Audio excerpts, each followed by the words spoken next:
Hello everyone out there in the void. Big Rizzo's back once more, and didn't put things off nearly as long this time, so back at it. And I don't make the rules, but recently I talked about Alien, which means essentially I have to talk about Predator, as the two series are now inexplicably and unstoppably linked. So, Predator. Now, as much as this is an obligation review, it's not an unwelcome obligation. I rather enjoy Predator.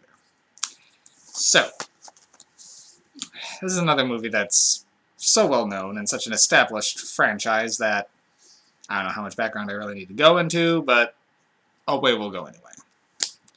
Now, one of the things I really like about the original Predator in particular is it's, for the most part, a standard action war movie that just happens to get crashed by a sci-fi horror film.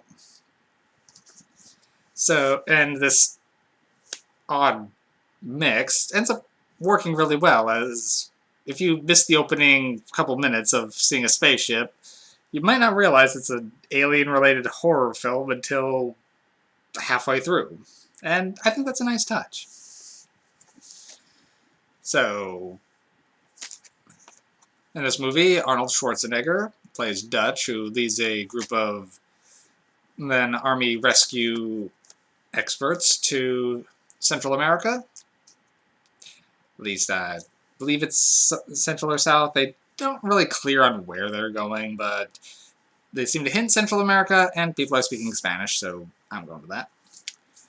Anyway, he's recruited by Carl Weathers' Dallas to go in, rescue some hostages, get back out. And as Arnold's team is the best, they're calling him in.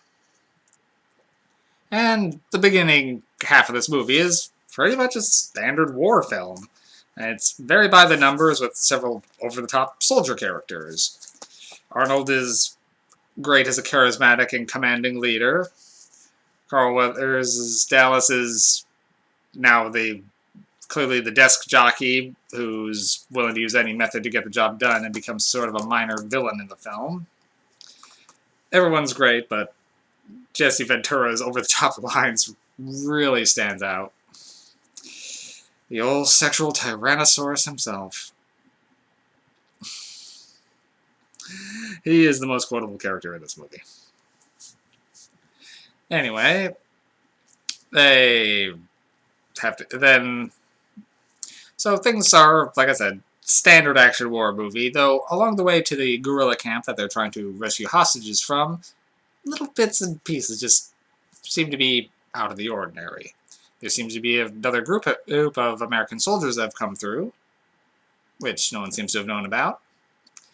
And then, well, they come across the other team, but they're skinned. So, something's clearly amiss, but it could still possibly be the guerrillas, so they continue on to the camp and wipe it off the map with a lot of explosions. And it's an enjoyable action sequence, but overall, the first half, it's a standard war movie. It's not a great one.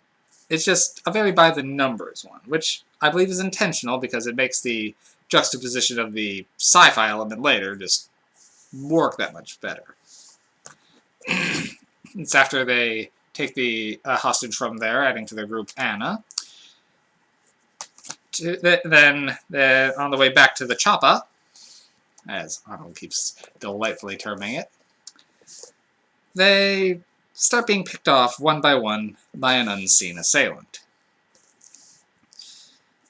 Then, as Anna's one of the few people who has seen it or has any idea of the local lore, she refers to it as the jungle coming alive and taking him, or later about the demon who makes trophies of men, who comes when the year is hot, and this year has grown very hot. Well, people get picked off left and right until it's mono a creature with Arnold versus the Predator, which it seems to be a humanoid alien with advanced technology, cloaking abilities, and one badass claw.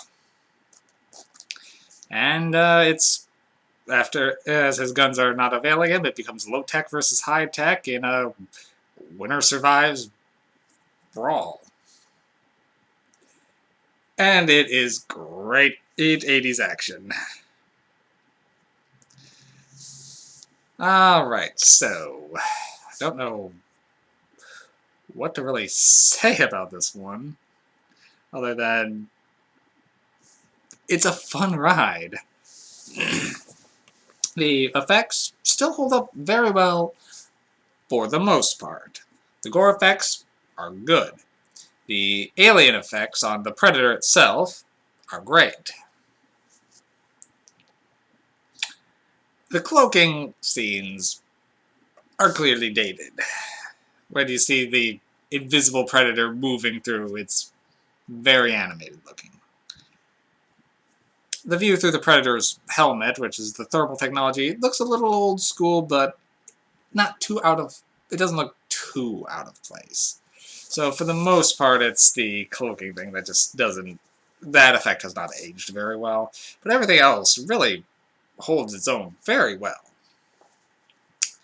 I will say that what really brings charm to this one is the characters themselves. They're all very memorable and, well, which means them beating their deaths at the end of the to the Predator that much more jarring, as they're clearly a bunch of army buddies. I mean, it's rare for me to have seen a horror film and actually be able to just list off all the characters, but this one, Dutch, Dallas, Blaine, Billy, Mac, Anna, that's a lot of characters that just come right to mind. So that's a good mark in its favor. The characterizations are very well done. They have great camaraderie and play off each other, which is another thing that Alien also kind of did well. They do establishing their characters and building them as a team before sending in the alien wrecking ball to rip them apart. Now, I'm a bit more of a fan of Alien than I am of Predator, just because it's more my style of movie. I'm more into the slow burn horror or sci-fi than I'm into the action. But this one still, it hits that sweet spot very nicely. For me, it's a 4 out of 5 MacGuffins, and a very high 4. I really recommend taking a look at Predator if you haven't seen it. It still holds up very well. And it's one I never mind popping up every so often. It's like Alien, I never get tired of this movie. So, if you haven't seen it, watch it. If you've seen it, watch it again. It's worth it. Have a good day, everyone.